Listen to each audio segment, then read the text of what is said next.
Today on GreenCars, the podcast, we check in with EV charging expert Matt Teske to look at some of the latest news regarding U.S. EV milestones, a British survey on EV charging trends, and how the recent presidential election may change some things in the EV world. All this and more starts right now.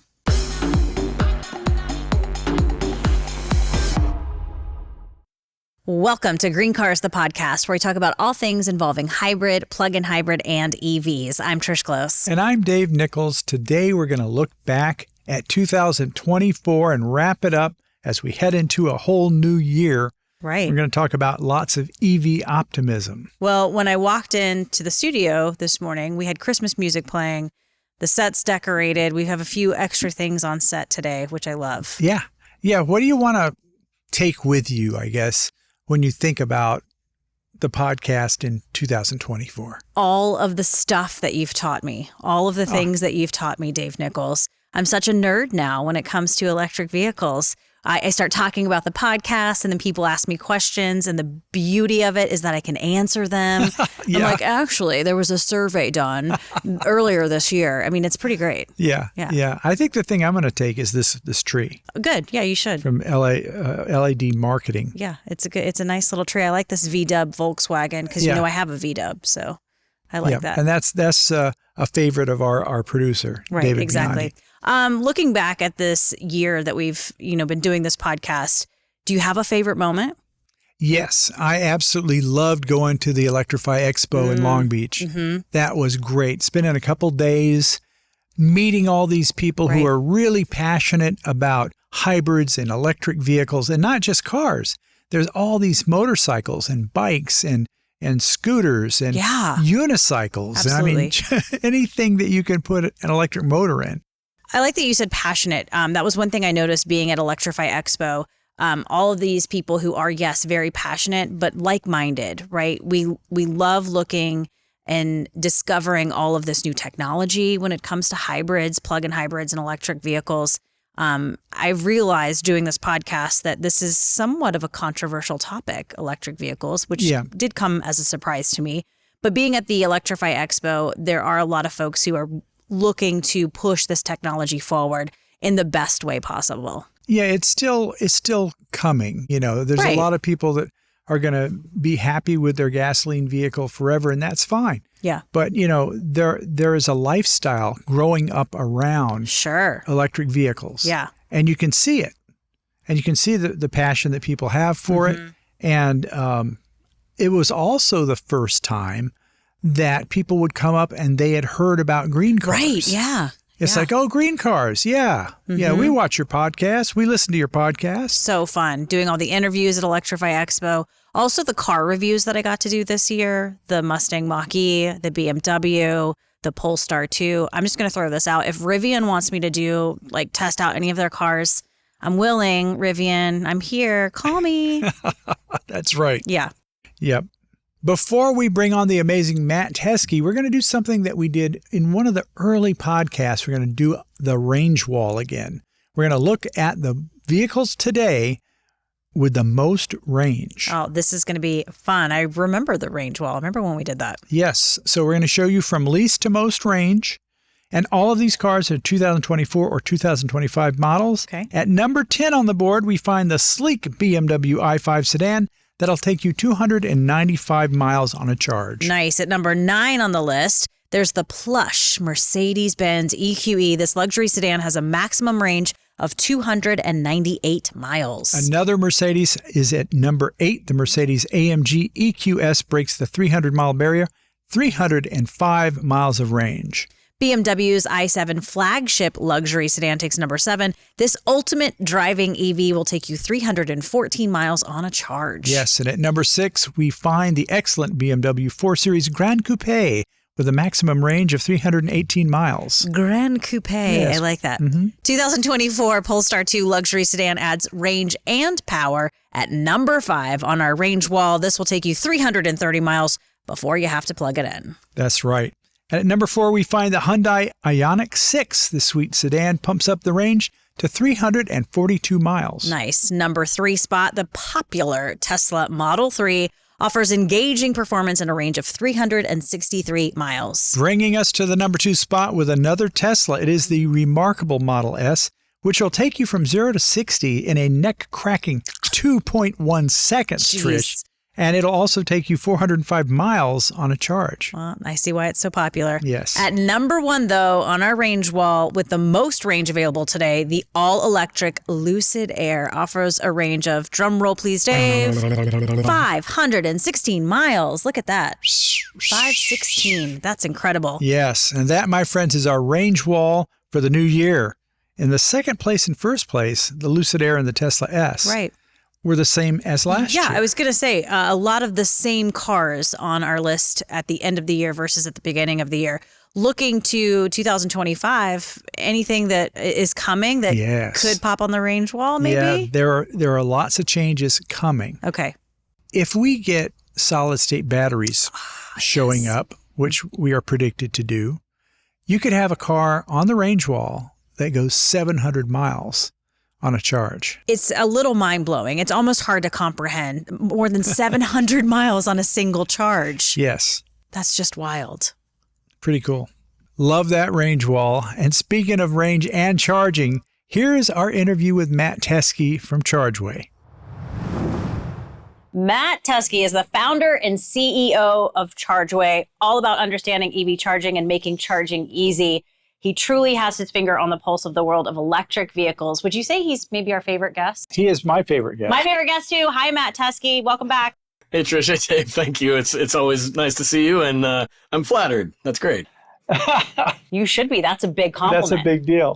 So, Matt, today we want to focus on how the recent presidential election might change the future of electric cars. But first, we want to mention that the U.S. has hit a major EV milestone recently. It was reported by the Joint Office of Energy and Transportation that we have over 200,000 public charging ports available nationwide. It is believed we will have 500,000 chargers up and running by 2030. Wow. We have also heard that you can now travel 58% of America's busiest corridors with a DC fast charging station available every 50 miles or so. What do you have to say about these recent milestones? And honestly, how many of those 200,000 chargers do you think are actually up and running? Good question. I think the beauty of what we're seeing is that the infrastructure is continuing to grow and accelerate in growth for installation, which is great. As it relates to, will we hit that mark of the 500,000 by 2030? I mean, time will tell.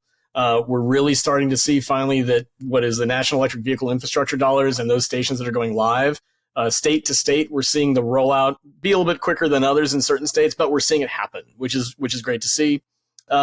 As for the availability and as it relates to the reliability and uptime of each network, that's, again, we're seeing certain networks are better than others. I mean, Tesla, as an example, with their supercharger network continues to show that through their simple design and how they roll out their infrastructure, that they can, again, maintain those chargers being up on a more regular basis. I think the complexity of hardware and what that looks like from certain networks as to what their chargers are in the ground can lend to reliability issues, because if there's more components on the charger that can break, they're more susceptible to having issues for reliability. But I think that that's what we're going to continue to see improved over time. And we're starting to see lessons learned around that. But network to network, it's not one size fits all for reliability. Network to network, again, the larger ones, if we're talking Tesla, Electrify America, EVgo, those are really showing that they understand that uptime is important and they're keeping on that. And if it's a NEVI-funded site, they have to really maintain the fact that that is something they're being clear about and being transparent about. So, yeah, for sure. Now let's talk about a little thing that happened in November. You may have heard about the presidential election. Was there one? Really? That just happened? Yeah. Really? Yeah. So, yeah, it happened in November. Hang on to your butts, everybody. Yeah. As we all know, President Biden changed the EV landscape with tax incentives and funding for charging stations to get the market in gear. According to an article in Bloomberg, now that Donald Trump is back in that top seat as president, he could repeal certain EV provisions. And this includes that $7,500 tax credit for new EVs and then up to $4,000 for used EVs. He could also make manufacturing credits harder to access. This is kind of a two-part question for you, Matt. Your thoughts on what I just mentioned. Then also, do you think he will kill the National Electric Vehicle Infrastructure Program to install more chargers? Well, addressing the EV tax credit, I think that is going to be on the chopping block, and I think we will probably end up seeing that go away. Other people I've spoken to in the industry feel the same about it. It's really, candidly, it's never really been easy to understand from a lot of people's perspectives, whether that's talking to dealerships about how they present the option or just consumers in general being aware of the fact that it's even there. There was a JD Power study done recently where I think they said 60% of buyers didn't even realize there was a $7,500 federal tax credit for EVs. So this gets back to marketing and messaging around the best of intentions around financial benefit to spur industry and get people into EVs, but you still have to have a messaging mechanism that actually reaches people in a way they understand. So all that to be said, I think that with the Trump administration, yes, we will see. Even Musk is saying, yeah, we don't even need his Tesla, but that's a bigger onion to peel out for their relationship. But I think that's again, we'll see that probably fade away. But I think what that then creates is an opportunity for what I think is important, which is we can't just rely on financial incentive to get people to buy EVs. We actually have to explain the value proposition of what is the benefit of owning these vehicles. And we have to make that easy for the public to understand. And we have to also, as an industry, understand how we translate that to the buying experience and support dealers in that way, as opposed to just saying you get money off. I mean, people really need to understand the value of EVs, and I think this will spur that. As it relates to the NEVI funds, those dollars are allocated. So those dollars will continue to be allocated to the states. Certain states, such as Florida and Wyoming, have stated that they may not leverage those dollars and they may not even use them. But even if that was the case, the dollars from their allocation would then go back into a pot that would be distributed out to the other states. So it's the NEVI fund is done. Those dollars are earmarked, and those dollars will be spent based on state allocation and the state plans. Well, and speaking of Elon Musk, he gave over $119 million to the Trump campaign. And we've heard that Trump may be waffling on where he stands on electric cars. Because of that, back in July, he talked about ending the electric vehicle mandate on day one. But then in August, he said that he is into electric cars and, quote, I have to be because Elon endorsed me very strongly. Yeah. What are your thoughts on where the president will take EV production? And will the tariffs help American automakers and hurt people like Mercedes-Benz and BMW? Well, there's a lot to unpack in that topic. I think the European market is already struggling on its own. Volkswagen and other brands, I mean, they have a lot they have to figure out from a manufacturing side. They are closing plants on their side, so they're struggling in and of itself. But the tariffs, I mean, that's really focused on China. And if you look at what the Biden administration has been planning and looking at implementing, it was less about tariffs and more about focusing on if it is produced with Chinese hardware, Chinese software, then that's what they would try to block from coming into the States. Trump's position and his relationship with Musk is, my 2 cents before the election and even after, is it's a relationship of convenience. Trump needed to find ways to get votes. He needed to have dollars in to get his message out. And Musk has a lot of reach and a lot of influence in a lot of ways. And so I think they both were standing to benefit from this. And now here we are. The election is over and Trump won. Musk is already playing arguably a co-presidential role inside of what's happening with the planning for Trump's administration. I think that those two personalities trying to get along for 4 years is not going to happen. I think we're going to see that we'll have it play out that they'll figure each other out, and there's going to have to be some basically a defined line as to what Trump is willing to let Musk do. As it relates to what's going to happen domestically for manufacturing, though, Trump, again, if he's saying he's positive EV, okay, fine. I mean, he has to say that now that Musk is in his camp. At the same time, too, I don't think we're going to see things like battery facilities that have federal dollars earmarked for them go away, because that's job creation. Trump will probably want to have that as something he can tout and move forward with. So there's a lot that's going to happen inside of the EV space as it relates to both domestic manufacturing, tariffs, international manufacturing. But the EV market, that boat has left the dock. EVs are happening, and Musk has a vested interest in seeing Tesla maintain being successful. So I don't see Trump going full anti-EV. I think he's going to have to figure out what his narrative is to his voters to say, hey, you should still consider this, because Musk is going to say, buy my cars. So we'll see how that plays. Matt, before we let you go, really quickly, in the EV world, I know a lot of people are concerned with the new administration. In the EV world, are you worried? Well, again, at the end of the day, I mean, Trump is, again, he's obviously completely different from his approach for what's been happening with the Biden administration. My 2 cents, honestly, is that the EV conversation about, are they going to happen or should they happen? That's over. And you also, again, EVs are happening, and that's happening outside of the United States. We're talking about what's happening in China and other countries around the world. The movement of transitioning to electrified transportation, that's already going to happen, and it is happening. So Trump and the interest of his administration for how they might want to pause that, it's only going to negatively impact the U.S. market and U.S. jobs and U.S. manufacturing over time. So again, if that's the angle he wants to take, well, fine, that you can take that, but that means other countries are going to sprint ahead of us. With Musk in his camp and Musk in his ear, does that benefit EVs? I think potentially, but that relationship, as we discussed, we'll see how that plays out over time. But overall, the bottom line is regardless of politics and regardless of your ideologies, at the end of the day, people are going to vote with what makes most sense to them as it relates to finances and as it relates over time, as we as a species have to make decisions about the planet. It is going to prove out that doing something that is EV related for transportation is better. And the technology will continue to improve. But so I don't think Trump's going to stop that. And with Musk in his camp, Musk still wants to sell cars from Tesla. So Tesla's not going to start making combustion cars, near as I know. And if they did, I would laugh my ass off. So if only he could sell Teslas with broccoli. Yeah, there you go. A complimentary bag of broccoli with every purchase of a Tesla. The ultimate green car. Love it. Okay. Nice Stick brand a fork in placement us. there. We're done. Yeah.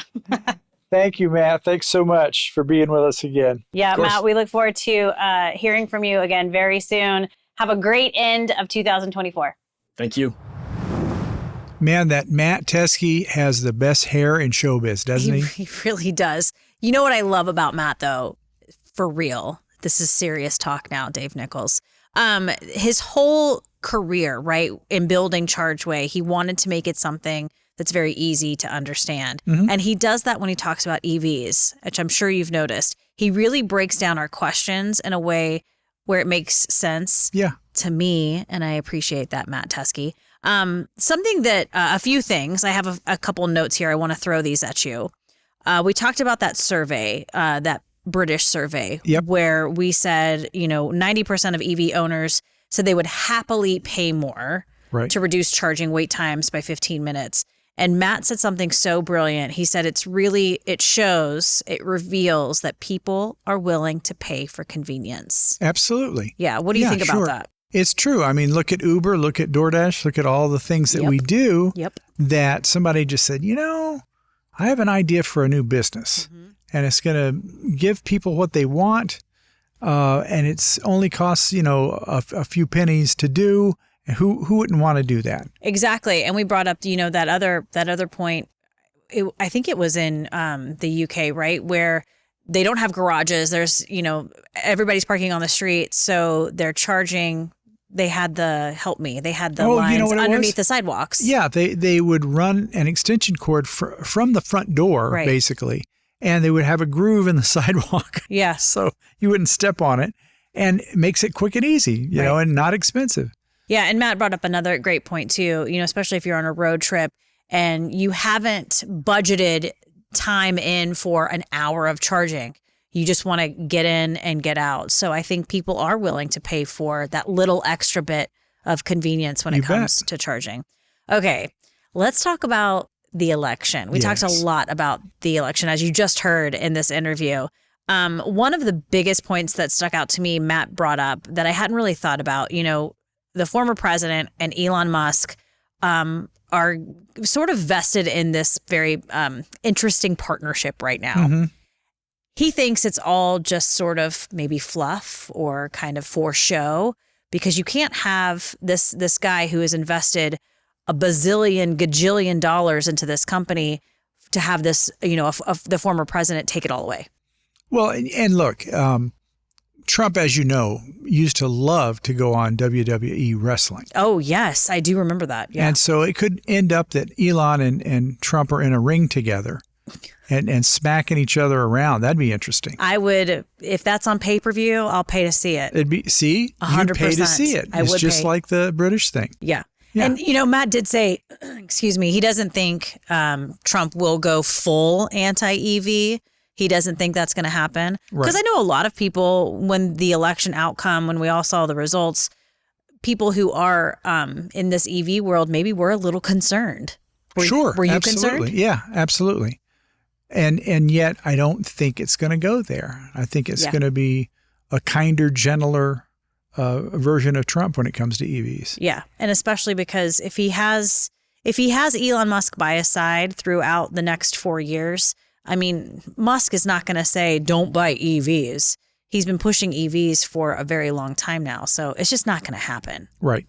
That's my prediction. That's my expertise. It's just not going to happen. Yeah. I'm interested in seeing if Trump is really going to get rid of the reptilian aliens that live in Antarctica. Oh, that's a different... It's a different take. Okay. Yeah. Yeah. Let's move on to another thing from that interview that I thought was interesting.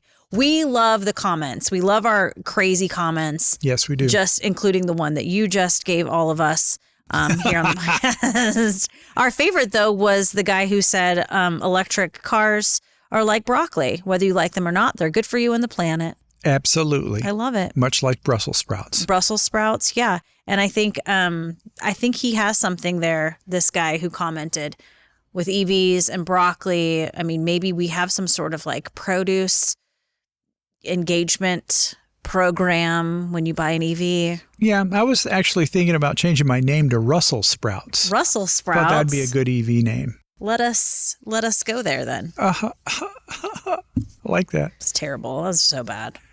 So are we really going to wrap this episode with Brussels sprouts and broccoli? Sure. Okay. I mean, I love it. It's time to wrap up this holiday special. Whoa, nice. With Trish. I'm a serious journalist. We'd like to hear from you. If you're watching these episodes, drop us a comment on our YouTube channel. If you're listening, you can leave us a comment on our social media platforms. Don't forget, when it comes to EVs, stay informed and stay charged. We'll see you next time.